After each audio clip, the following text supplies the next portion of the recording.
La historia de la Revolución Francesa 2. La corte antes de la Revolución. Hippolyte Taine es el guía en esta caminata por la historia, y también nos acompañan otros historiadores y figuras de la época, para darnos sus visiones y opiniones. La corte, del campamento feudal al teatro permanente. Bajo el antiguo régimen, la corte no fue simplemente el entorno del rey, fue el mecanismo central que reorganizó a la aristocracia francesa. En su origen, aquella proximidad al soberano había tenido un sentido práctico. En la Edad Media, los grandes señores servían al rey como jefes militares y consejeros. El campamento, la fortaleza y la sala del trono formaban parte de una misma estructura funcional. Pero en el siglo XVIII esa función se había transformado profundamente. Como observó Taine, la corte del antiguo régimen parecía un estado mayor en descanso perpetuo, una jerarquía militar cuya actividad real había sido sustituida por la representación. La nobleza seguía rodeando al monarca, espada al costado, pero la acción había dado paso al ceremonial. La forma sobrevivía, la utilidad se había evaporado. Versalles no fue una ciudad como las demás. Su trazado, sus avenidas convergentes, sus plazas abiertas y sus salas simétricas respondían a una lógica de escenografía política. Todo conducía al centro, la cámara del rey. Como señaló Norbert Elias, la sociedad cortesana no solo organizaba el espacio, organizaba la dependencia. La proximidad física al soberano se convertía en capital simbólico. La ciudad misma vivía para el monarca. Decenas de miles de personas, servidores, oficiales, artesanos, cortesanos, existían en función de una sola vida. Las grandes familias tenían allí residencia fija. Los príncipes, ministros y altos oficiales mantenían casas numerosas. El aparato material era colosal. Miles de empleados, caballerizas inmensas, servicios diferenciados para cada aspecto de la vida real, desde la música hasta la casa, desde la cocina hasta la capilla. El rey no solo gobernaba, representaba. El ceremonial cotidiano condensaba la mentalidad de la época. El lever, el despertar público del rey, no era un acto íntimo, sino una ceremonia escalonada en entradas sucesivas. Cada categoría social tenía un grado preciso de acceso. El momento culminante, la entrega de la camisa, estaba regulado por un orden jerárquico que distinguía príncipes de sangre, grandes oficiales y simples privilegiados. Nada era trivial. La cercanía al cuerpo del rey equivalía a cercanía al poder. En este universo, el honor no era una abstracción moral, sino una posición visible. Como recordaba La Bruyère, el cortesano encontraba su felicidad en ser visto por el príncipe, casi como el creyente en la contemplación divina. La metáfora no era exagerada. El rey encarnaba la continuidad del Estado. Pero esa teatralización tenía un efecto ambivalente. Si bien aseguraba disciplina social, también absorbía el tiempo y la energía del monarca. Federico el Grande ironizó que, si fuese rey de Francia, nombraría a otro para hacer de rey en su lugar. Detrás de la ironía se escondía una crítica estructural.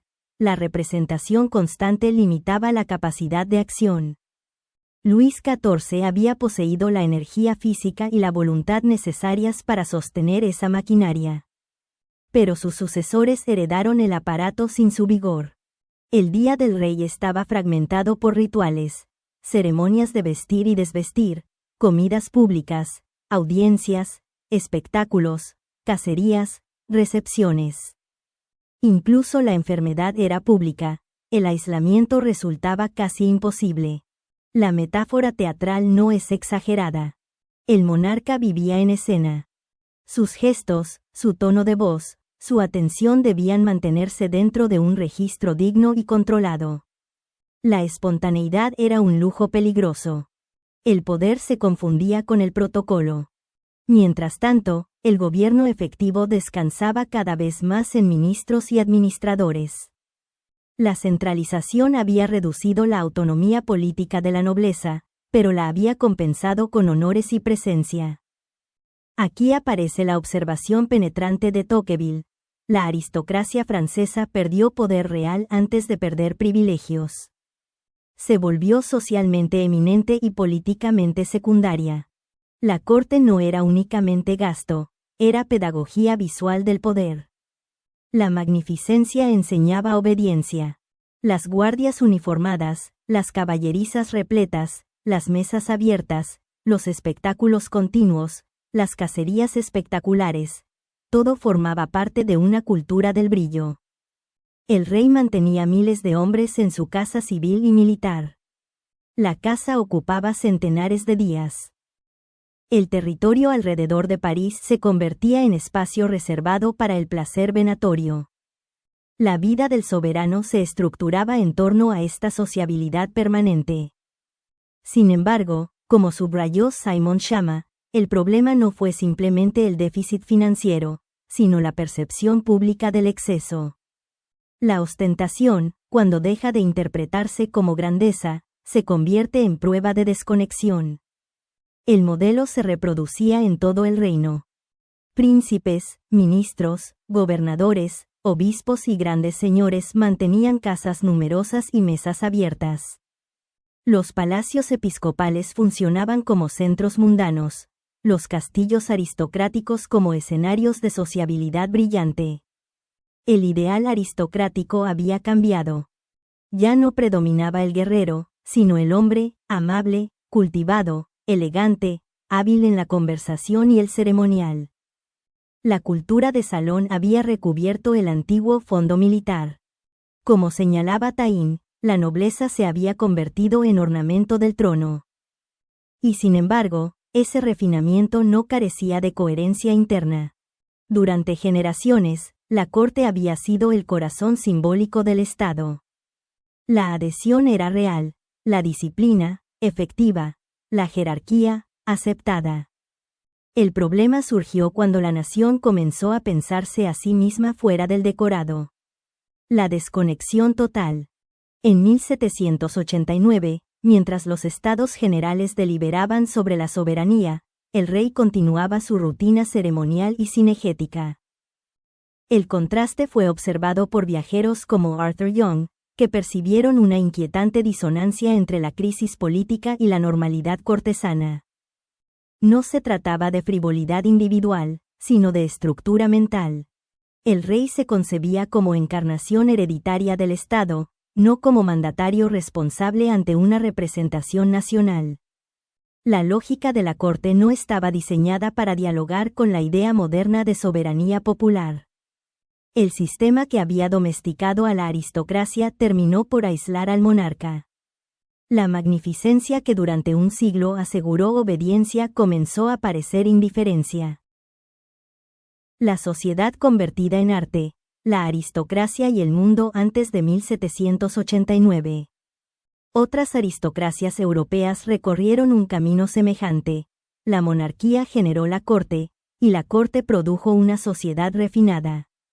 Sin embargo, en ninguna parte aquella planta floreció como en Francia. En España, la etiqueta envolvió al rey con una rigidez casi funeraria. En Italia, la inseguridad política inclinó los corazones hacia el arte o la intimidad. En Alemania e Inglaterra, hasta fines del siglo XVIII, persistieron hábitos de reserva, rudeza o insociabilidad. Solo en Francia el temperamento nacional y el régimen político parecieron coincidir. El francés poseía una inclinación natural a la compañía. No arrastraba la timidez del norte ni la vehemencia absorbente del sur. Conversaba sin esfuerzo, encontraba placer en el intercambio ligero, y buscaba una felicidad particular, breve, delicada, variada, alimentada por la inteligencia y el amor propio. La conversación era su elemento vital. Como observó Tocqueville, el antiguo régimen desplazó progresivamente la energía pública hacia la sociabilidad privada. El Estado se volvió lejano, la sociedad, omnipresente. En ese espacio intermedio nació el salón perfecto. Luis XIV ofreció el modelo. Los memorialistas lo describen como un maestro de casa consumado, digno sin dureza, galante sin afectación, atento al rango y al mérito. Su cortesía se convirtió en patrón. Con el siglo XVIII la etiqueta se relajó, el tono se volvió más libre. La autoridad pudo perder gravedad, pero la vida mundana ganó gracia. Talleyrand recordaría después que quien no vivió antes de 1789 no conoció la dulzura de vivir. Esa dulzura era tan intensa que absorbía todo lo demás. Cuando la sociedad ocupa todo el horizonte, la política se vuelve accesorio. Las decisiones fiscales, las guerras o las bancarrotas podían convertirse en materia de epigramas. La quiebra parcial decretada por el abad Terré dio lugar a chistes teatrales. Las derrotas militares inspiraron canciones más comentadas que los hechos mismos. La observación no implica frivolidad absoluta, sino desplazamiento de prioridades. El ministro que ofrecía una velada espléndida podía ganar más crédito social que quien reformaba eficazmente los impuestos. Voltaire ironizaba que los reyes parecían instituidos para ofrecer fiestas variadas. El superfluo era casi una necesidad. En ese clima, la administración doméstica resultaba vulgar. El desorden financiero de las grandes casas no era excepción, sino hábito. Carruajes pagados al triple de su valor, proveedores impagos durante años, gastos desproporcionados en iluminación, banquetes o indumentaria revelaban una mentalidad en la que el dinero debía circular y brillar. Ahorrarlo era casi una indecencia. Simon Schama ha señalado que el problema no fue solo el gasto, sino su visibilidad. La prodigalidad, convertida en espectáculo, erosionó la legitimidad moral del régimen.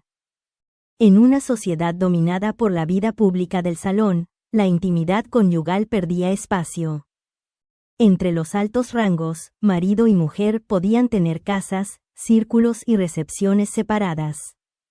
La cortesía sustituía a la familiaridad, el mundo exigía dedicación completa. Las relaciones amorosas se vivían bajo códigos galantes, envueltas en un lenguaje medido.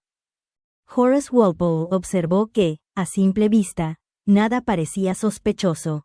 El vocabulario del amor estaba cuidadosamente velado. El ingenio domaba al instinto. La educación de los hijos respondía a la misma lógica. El objetivo no era formar ciudadanos, sino actores del mundo. Niños vestidos como pequeños adultos, instruidos en danza, declamación y cortesía, aprendían ante todo el arte del mantenimiento social. Rousseau predicó el retorno a la naturaleza, pero la práctica cotidiana siguió siendo mundana.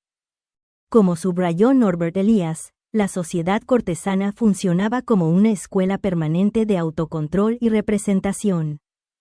El gesto, la inclinación de cabeza, la inflexión de voz constituían un lenguaje tan preciso como cualquier código jurídico. París se convirtió en la capital europea del refinamiento. Jóvenes nobles extranjeros acudían para desbastar su rudeza. Voltaire describía esa vida como un fuego suave donde los corazones se ablandaban sin quemarse. La cortesía no era solo ausencia de aspereza, sino obligación positiva de agradar. Se ocultaban el dolor y la enfermedad por buena educación. Incluso el infortunio debía presentarse con ligereza. Las mujeres ocupaban el centro. En los salones fijaban el tono y ejercían una jurisdicción invisible pero efectiva sobre el buen gusto. Un gesto inoportuno podía arruinar una reputación. Una frase bien medida abrir una carrera. Talleyrand obtuvo su primera consagración social por un dicho en el momento justo.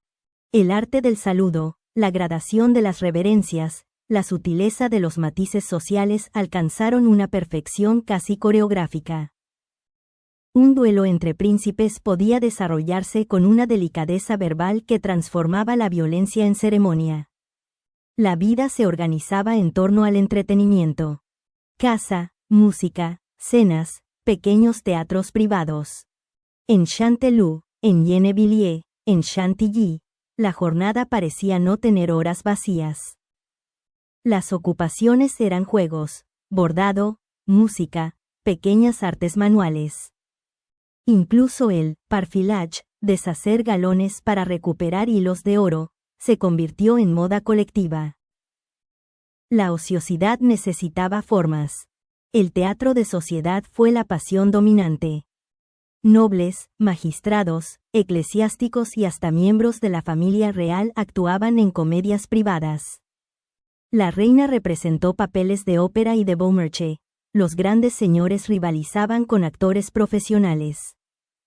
François Furet interpretó esta teatralización permanente como signo de una aristocracia que había perdido función política pero conservaba centralidad cultural. Vivía representándose. Un viajero inglés en 1785 observó que la alegría parecía obligatoria en Francia. No existía la competencia económica feroz ni la ansiedad social modernas. Los rangos estaban definidos. Las ambiciones eran limitadas. La comparación era menos corrosiva. En provincias, magistrados y obispos celebraban fiestas con la misma exuberancia que los grandes señores. La sotana y la toga participaban del mismo espíritu festivo. La frontera entre lo serio y lo lúdico se diluía. Como señaló Mark Bloch, ninguna sociedad es absurda en sí misma, responde a una lógica interna. La aristocracia francesa había transformado el poder en civilidad refinada. Pero cuando esa civilidad sustituyó por completo la responsabilidad pública, el equilibrio se volvió frágil. Disfrazarse, actuar, improvisar, la vida misma adquirió rasgos carnavalescos. Pastorales mitológicas, fiestas orientales, representaciones alegóricas convertían jardines y palacios en escenarios efímeros. El teatro privado proliferó en todos los rangos. Las parodias podían rozar la irreverencia. La sátira social era celebrada por quienes se sabían objeto de ella. Beaumarchais triunfó porque la aristocracia se reconocía en Fígaro y se divertía. El gusto por la licencia creció con el hábito de la diversión. La frontera entre ingenio y exceso se desplazó progresivamente. La sociedad, habituada a vivir en escena, perdió la conciencia de que el público podía cambiar. Antes de 1789, Francia había alcanzado la perfección de una civilización del trato. Había hecho de la sociabilidad un arte incomparable. Pero, como advirtió Tocqueville, cuando la forma sobrevive sin la función, la elegancia no basta para sostener la autoridad. La máscara era exquisita. Y precisamente por eso, cuando cayó, el contraste fue brutal. El cansancio del artificio y la fragilidad de la elegancia. Cuando el refinamiento se vuelve vacío a la larga, incluso el placer más refinado se desgasta. La vida de salón, tan perfecta en su equilibrio, tan pulida en su gracia, comenzó a parecer insuficiente. No porque careciera de encanto, sino porque lo tenía en exceso. Todo estaba demasiado compuesto, el gesto, el tono, la conversación, los sentimientos mismos. El mundo aristocrático había llevado la cultura de la representación a su punto extremo. Se aprendía a caminar, a sentarse, a recoger un guante, a inclinar el codo al presentar un documento. No solo el exterior era convencional, también el interior debía ajustarse a un código. Había una forma correcta de enamorarse, de romper, de batirse en duelo, incluso de morir. Salirse del molde era quedar fuera del mundo. Esta hipertrofia del código produjo lo que algunos contemporáneos empezaron a percibir como sequedad. En una sociedad donde el ingenio debía suavizar todo exceso, la emoción intensa resultaba casi de mal gusto. La pasión era tolerable solo en dosis medidas y siempre acompañada de ironía.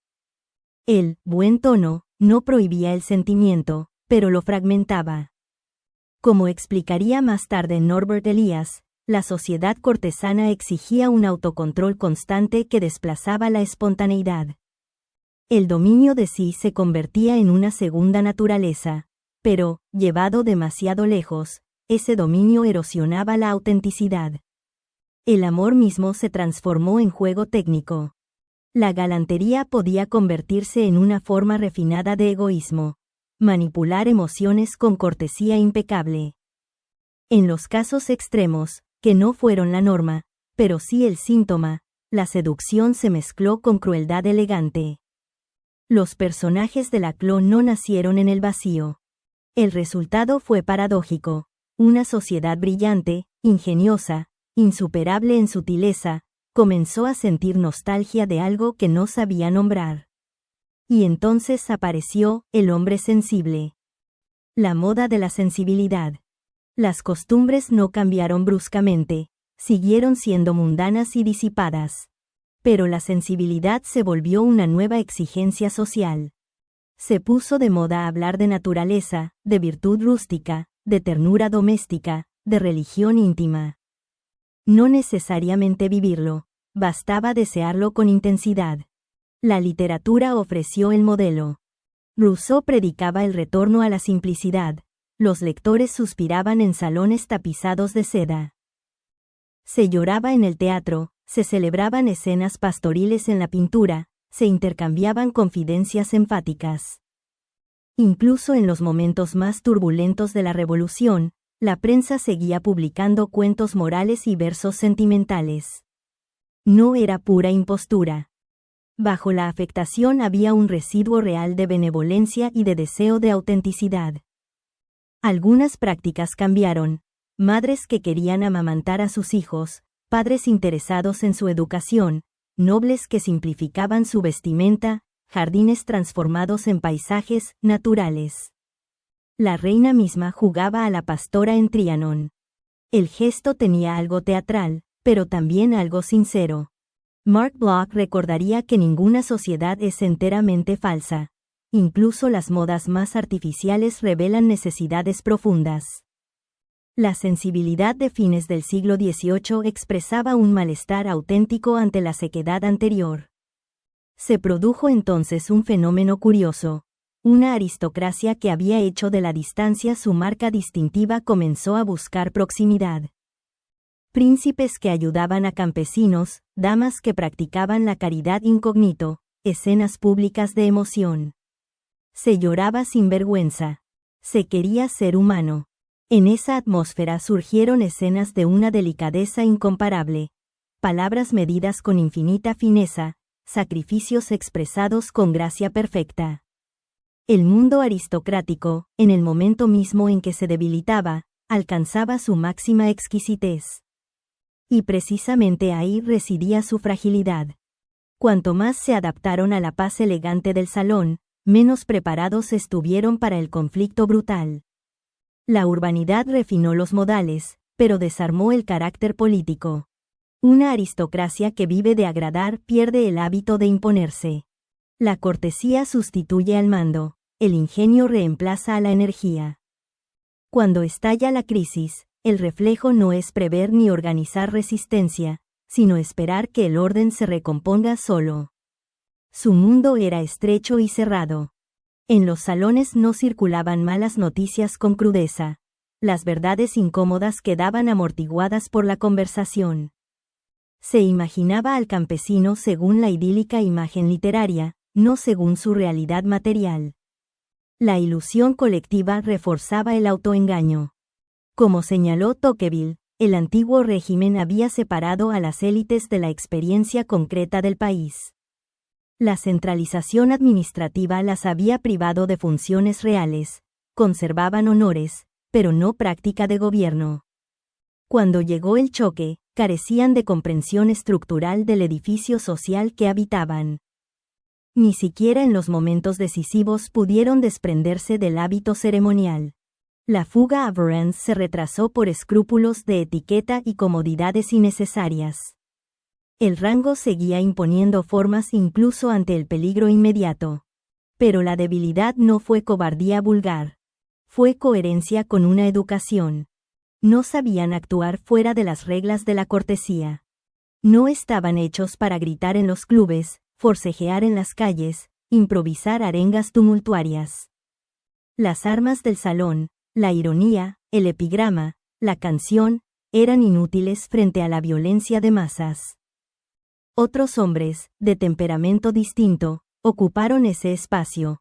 Oradores brutales, aventureros audaces, políticos capaces de mezclarse con la multitud y dominarla con energía teatral. Allí donde la aristocracia vacilaba por dignidad, ellos actuaban sin escrúpulos. Y, sin embargo, en la caída, la antigua élite conservó su sello. En prisión, mantuvo la compostura, en el juicio, la serenidad, en la carreta hacia el cadalso, el porte. El saber vivir se transformó en saber morir. François Furet interpretó esta contradicción como el desenlace de una cultura que había absolutizado la representación. La aristocracia no cayó por falta de encanto, sino por exceso de forma sin función. Había llevado el arte de la civilidad a su culminación. Y cuando el mundo dejó de ser salón, esa perfección se convirtió en su condena.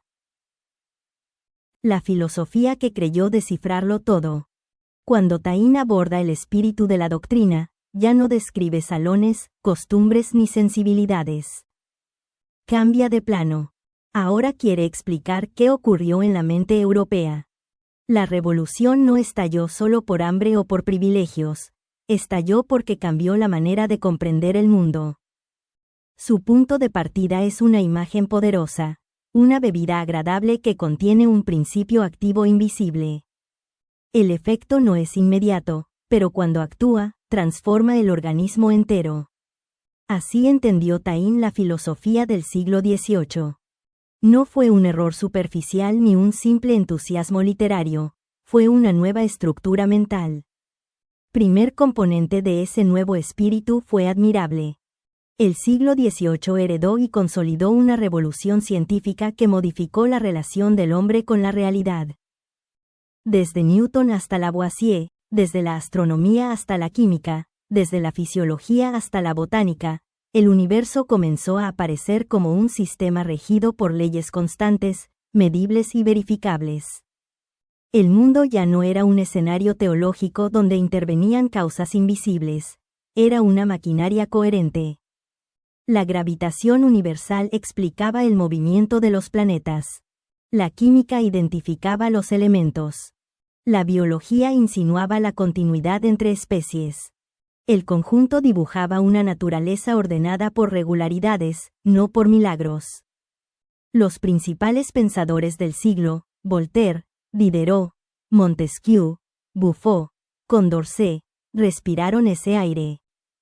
No fueron meros literatos, muchos experimentaron, observaron, estudiaron física o matemáticas.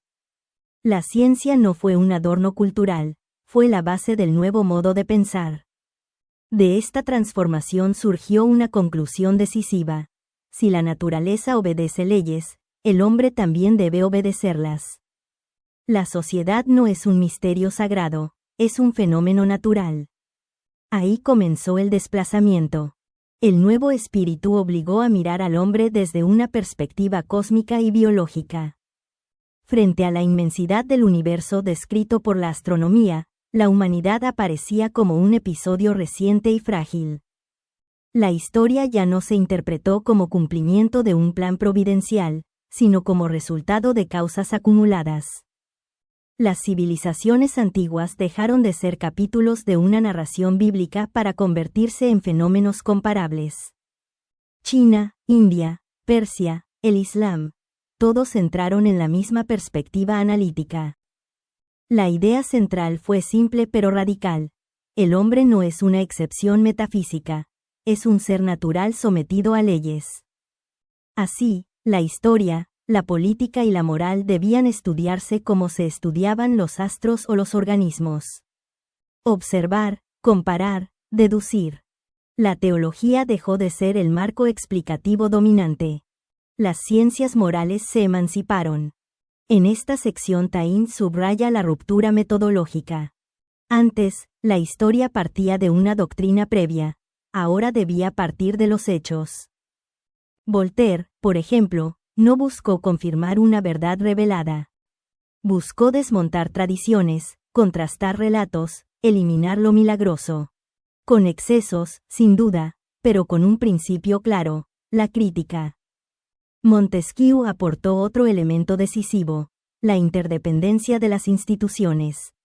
Las leyes, las costumbres, el clima, la economía, la religión y la forma de gobierno no eran piezas aisladas, sino partes de un conjunto coherente. Alterar una implicaba alterar las demás. De esta manera nació una comprensión estructural de la sociedad. Nada era puramente arbitrario. Todo tenía condiciones. Toda institución tenía causas. La política comenzó a pensarse como un mecanismo ajustable. El nuevo método se aplicó también a la psicología. Condillac y otros filósofos sostuvieron que la mente humana podía explicarse a partir de la sensación. La experiencia reemplazó a la noción de alma como sustancia separada.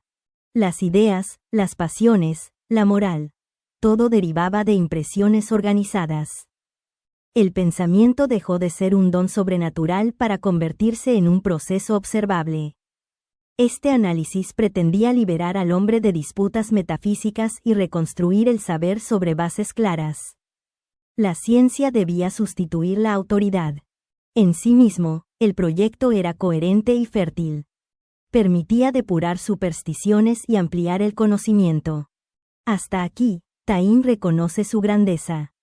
Pero el segundo ingrediente, que se desarrollará después, fue la extrapolación excesiva de ese método. La convicción de que, así como se podía descomponer una idea en sensaciones, también se podía descomponer una sociedad en principios simples y reconstruirla racionalmente. La confianza en la ley natural se transformó en confianza absoluta en la razón abstracta. La observación se convirtió en deducción. El análisis derivó en geometría política. Si el hombre tiene una naturaleza universal, entonces pueden deducirse derechos universales. Si las instituciones son mecanismos, pueden rediseñarse desde cero. Si todo obedece a leyes, basta conocerlas para rehacer el mundo. En ese tránsito, el espíritu científico se transformó en espíritu doctrinario. El resultado fue una mutación intelectual profunda. La autoridad ya no provenía de la tradición ni de la experiencia acumulada, sino de principios racionales formulados de manera abstracta. El siglo XVIII creyó descubrir no solo cómo funciona el mundo, sino cómo debe organizarse. El análisis, herramienta de conocimiento, se convirtió en instrumento de construcción política. La filosofía pasó de describir a prescribir. Y allí, según Taine, comenzó el proceso que conduciría a la ruptura revolucionaria. Finalmente, hicieron cambios en el lenguaje, y ese cambio en la forma de hablar transformó algo más que el estilo, modificó la manera de pensar. La lengua clásica, depurada, lógica y orientada a persuadir, acostumbró a los espíritus a moverse en el terreno de las abstracciones generales, naturaleza, razón, pueblo, libertad, y a confiar en la fuerza del razonamiento encadenado más que en la complejidad de los hechos. Cuando llegó la crisis política, ese instrumento estaba ya perfectamente afinado. Los revolucionarios no tuvieron que inventar un nuevo lenguaje, heredaron uno diseñado para convencer, simplificar y universalizar. En una sociedad habituada a escuchar discursos claros, sistemáticos y concluyentes, la palabra se convirtió en poder. Y así, antes de que cayeran las instituciones, el antiguo régimen había cedido ya el terreno más decisivo, el dominio del discurso. Y empieza a convertirse en fuerza, una fuerza que irónicamente, las mismas clases privilegiadas habían despertado.